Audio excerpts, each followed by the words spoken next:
আমি দুঃখিত, দেখতে দেখতে আমি খুব আবেগপ্রবণ হয়ে গেছি। বলে যে বাবার সঙ্গে ঈদ করতে চাই, এই দেশ এখন এর জন্য যুদ্ধ করেছিলাম। বিএনপির মহাসচিব হিসেবে দীর্ঘদিন দলকে নেতৃত্ব দেওয়ার পর এবার রাষ্ট্রের সর্বোচ্চ সাংবিধানিক পদে মির্জা ফখরুল ইসলাম আলমগীর।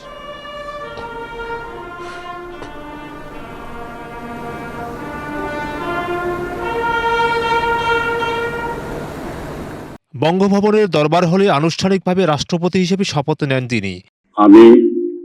আমি মির্জা ফখরুল ইসলাম আলমগীর সশ্রদ্ধ চিত্তে শপথ বা দৃঢ়ভাবে ঘোষণা করিতেছি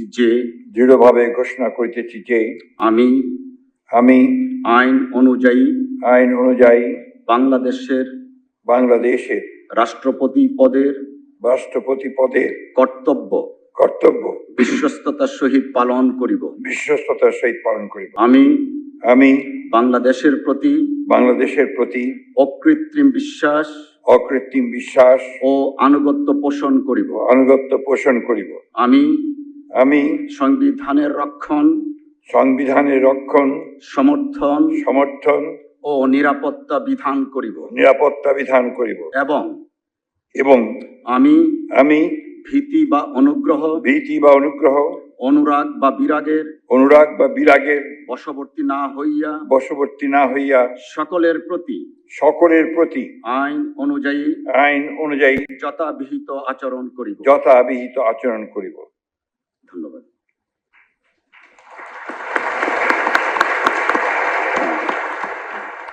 এর মধ্য দিয়েই শুরু হয় রাষ্ট্রপতি হিসেবে তার নতুন অধ্যায়। এখন শপথনামায় স্বাক্ষর করছেন মহামান্য রাষ্ট্রপতি এবং তা সত্যায়ন করবেন মাননীয় স্পিকার।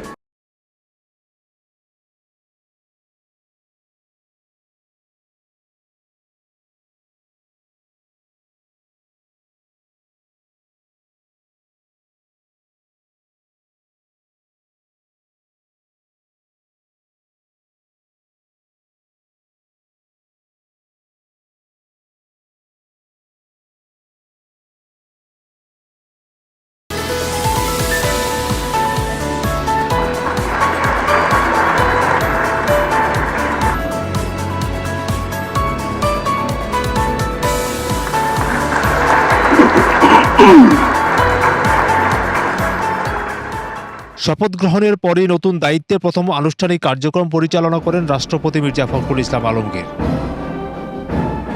তার হাতে শপথ নেন নতুন 4 মন্ত্রী ও 2 প্রতিমন্ত্রী।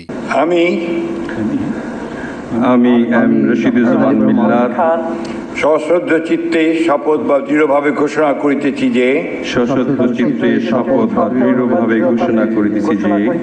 আমি আইন অনুযায়ী সরকারের মন্ত্রী পদের কর্তব্য বিশ্বস্ততার সহিত পালন করিব। আমি বাংলাদেশের প্রতি অকৃত্রিম বিশ্বাস ও আনুগত্য পোষণ করিব। আমি সংবিধানের রক্ষণ সমর্থন ও নিরাপত্তা বিধান করিব। আমি ভীতি বা অনুগ্রহ অনুরাগ বা বিরাগের বশবর্তী না হইয়া সকলের প্রতি আইন অনুযায়ী যথাবিহিত আচরণ করিব। এবার নবযুক্ত মাননীয় মন্ত্রীগণকে গোপনতা শপথ পাঠ পরিচালনা করার জন্য মহামান্য রাষ্ট্রপতিকে বিনীত অনুরোধ জানাচ্ছি। আমি রশিদুজ্জামান মিল্লাত সশ্রদ্ধ চিত্তে শপথ বা ঘোষণা দৃঢ়ভাবে ঘোষণা করিতেছি যে সরকারের মন্ত্রী রূপে যে সকল বিষয় আমার বিবেচনার জন্য আনিত হইবে বা যে সকল বিষয় আমি অবগত হইব তা মন্ত্রী রূপে যথাযথভাবে যথাযথভাবে আমার কর্তব্য পালনের আমার কর্তব্য পালনের প্রয়োজন ব্যতীত প্রত্যক্ষ বা পরোক্ষভাবে বা পরোক্ষভাবে কোনো ব্যক্তিকে কোনো ব্যক্তিকে জ্ঞাপন করিব না বা কোনো ব্যক্তির নিকট প্রকাশ করিব না। প্রধানমন্ত্রী তারেক রহমানের নেতৃত্বাধীন সরকারের মন্ত্রিসভা সম্প্রসারণের অংশ হিসেবেই যুক্ত হলেন নতুন এই 6 সদস্য। সরকার গঠনের প্রায় 6 মাসের মাথায় মন্ত্রিসভায় এই পরিবর্তনকে গুরুত্বপূর্ণ হিসেবে দেখা হচ্ছে। এক সময় বিএনপির মহাসচিব হিসেবে দলীয় রাজনীতির কেন্দ্রবিন্দুতে থাকা মির্জা ফখরুল এখন রাষ্ট্রের অভিভাবক সুলভ সাংবিধানিক দায়িত্বে। আর তার হাতেই শপথ নিলেন সরকারের নতুন মন্ত্রী ও প্রতিমন্ত্রীরা।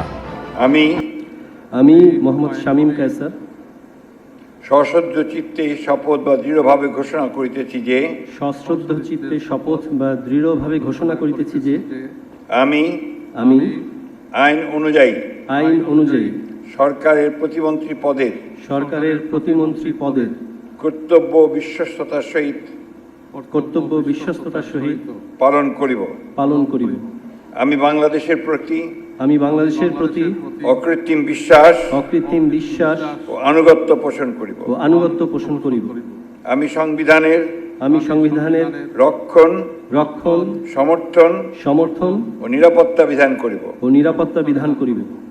এবং আমি ভীতি বা অনুগ্রহ অনুরাগ বা বিরাগের বশবর্তী না হইয়া সকলের প্রতি আইন অনুযায়ী যথাবিহিত আচরণ করিব। এবার মাননীয় প্রতিমন্ত্রীগণকে গোপনতার শপথ পাঠ পরিচালনা করার জন্য মহামান্য রাষ্ট্রপতিকে বিনীত অনুরোধ জানাচ্ছি। আমি মোহাম্মদ শামীম কায়সার সশ্রদ্ধ চিত্তে শপথ বা দৃঢ়ভাবে ঘোষণা করিতেছি যে সরকারের প্রতিমন্ত্রী রূপে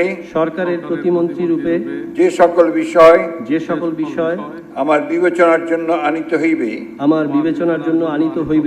বা যে সকল বিষয় আমি অবগত হইব তাহা প্রতিমন্ত্রী রূপে যথাযথভাবে আমার কর্তব্য পালনের প্রয়োজন ব্যতীত প্রত্যক্ষ বা পরোক্ষভাবে কোনো ব্যক্তিকে জ্ঞাপন করিব না বা কোনো ব্যক্তির নিকট প্রকাশ করিব না। বিএনপির মহাসচিব থেকে মন্ত্রিসভার সদস্য আর সেখান থেকে রাষ্ট্রপতি মির্জা ফখরুল ইসলাম আলমগীরের রাজনৈতিক জীবনে যোগ হলো নতুন এক অধ্যায়।